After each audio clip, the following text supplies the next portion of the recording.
Good afternoon, everybody. It's Sarah here with Habitat Housewares. I'm starting my video out in front of our kitchen here because I want to show you the final product of what I've made today. I have done a baked apple. That's some butter falling out of there, but we didn't bake it. We made it in our pressure cooker, the Zavor pressure cooker. This is our best one that we have on the market. It's the #1 recommended from America's Test Kitchen and Cooks Illustrated. I love it. It's been really easy to use. It's got a whole bunch of presets. Now, we do carry the Cuisinart pressure cooker, which I personally own, and I love my Cuisinart pressure cooker, but it is very basic. This one has all kinds of pre-made options like white rice, brown rice, risotto. You can do yogurt in here. I love to simmer like a roast before I put all the other ingredients in. Last night I made chili in mine, and I browned all of the meat in the pot, and then I dumped it to get the grease out of there. But it's just really easy because you only use one pot. So what I've done is I had another one cooking in there, and then I'm going to just show you quickly how I assembled it and what I used. It was super easy, and I couldn't believe how quick it took to make. So it takes about 6 minutes under pressure to make, and to get to pressure is probably about 5 to 10 minutes. So I'm only making one at a time right now, but you can easily fit 5 or 6 of the apples in here. So I'm gonna release the pressure on this really quick. It's gonna be a little bit noisy.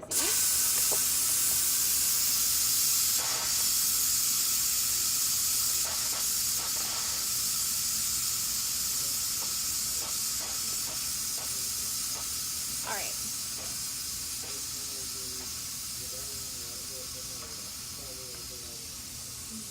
So I'll keep letting that release. Now, I've already cored my apple, and rather than using an apple corer with this because you want to keep the bottom intact, I just used a melon baller. So I just cored out enough to get the core out. You don't want to take all of the apple out because that's what you want to eat. You want to eat the soft apple once it's been baked in the pressure cooker. So I've taken the core out down to the bottom there, but left all the innards in there. And I've already made my mixture up, but I will tell you all what I put in it. It is for 4 to 5 apples, I'd say. You use half a cup of butter, and then you use brown sugar, pecans, cinnamon, and vanilla. And I'm gonna put a little bit of the pecans on after I add the filling in here. So you just want to make sure your butter is softened, not melted, and mix it all together really, really well. And then pour it into your apple.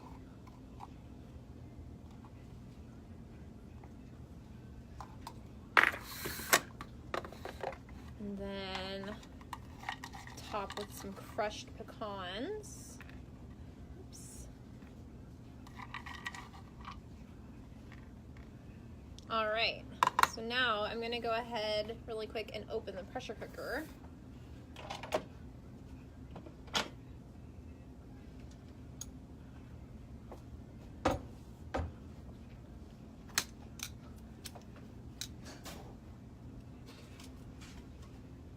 And then I can show you what it's like fresh out there. So that is my second one I've done. And what I've got going on in here, let me put on some hot grabbers so that I can show you my setup inside my bowl. I've got just a little ramekin big enough to fit the apples in, surrounded by tin foil. And then inside,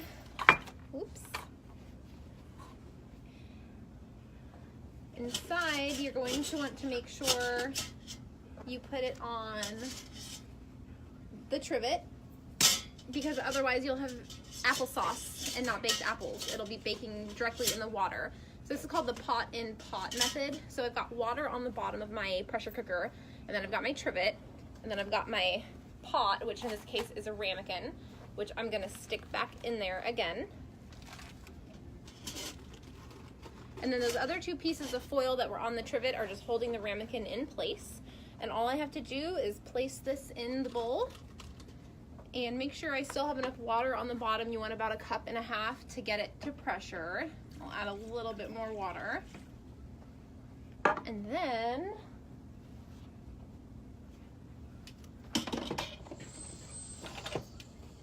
make sure this is set to pressure and make sure it is on.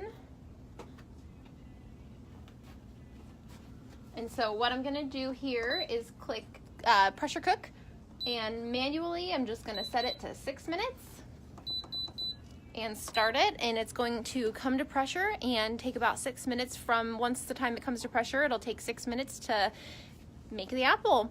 And I chose this recipe because of how close we are to Thanksgiving, and I just like couldn't get over how delicious this was. You can do so many things. If you like a Dutch apple pie, you can make yourself like a crumble for the top of it. If you cut the top of the apple off and then carve it out and then make like an apple pie filling, you could put a lattice over the top. There are so many things that you can do with the pressure cooker in general for Thanksgiving, but it can help a lot when it comes to making desserts, and it's so quick and easy to assemble these. You guys have a great Tuesday. I will see you next week.